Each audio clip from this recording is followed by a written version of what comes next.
sized card, it simply won't fit properly. In my case, I had to use a PCIe riser cable to mount the 1050 Ti. Fortunately, once installed, the card powered up perfectly and displayed output with no issues at all. After installing the GTX 1050 Ti, graphics processing shifted from the integrated chipset to the dedicated GPU.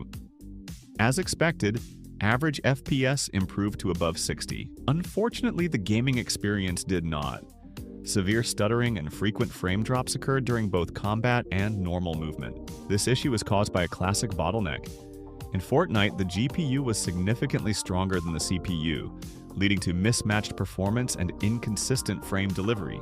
As a result, GPU utilization fluctuated wildly, sometimes dropping below 10%, other times spiking to 90%. While raw FPS numbers looked better, the actual gameplay felt worse due to CPU limitations. Next up is Valorant at the lowest settings. Here the CPU clearly acts as the bottleneck, running close to full capacity while the GPU sits at only 20 to 25% usage. Even so, performance improved dramatically compared to before the upgrade. Average frame rates hovered around 140 FPS, dipping no lower than 100. Most importantly, there were no frame drops, making the gameplay experience smooth and comfortable. I could even play with a sniper confidently without stutter or lag. At this point, the biggest limitation isn't the hardware anymore, it's simply player skill. In Minecraft, the CPU initially struggled with world loading, limiting performance to 60 to 80 frames per second. Once stabilized, frame rates rose to around 120 frames per second. However, enabling shaders caused a steep drop to 30 to 40 FPS,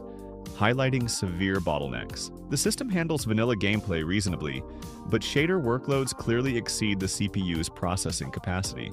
The final test was PUBG, and it proved too much for this setup. Even on the lowest settings, frame rates averaged only around 20 FPS. Movement felt sluggish, combat was nearly impossible, and frame drops happened constantly. Clearly, this system just can't handle PUBG. Unless you want to be an easy target, it's better to skip this game with this hardware. After running through all the tests, one thing becomes clear. Upgrading the graphics card alone isn't enough. Yes, the GTX 1550 Ti boosted frame rates compared to integrated graphics, but the CPU is still holding the system back. This bottleneck limits performance and prevents the GPU from showing its full potential. To get a truly balanced and enjoyable experience, the next step would be upgrading to a stronger processor that can keep up with the GPU. A faster CPU would not only eliminate stuttering and frame drops, but also unlock much more consistent performance across different games. So while this upgrade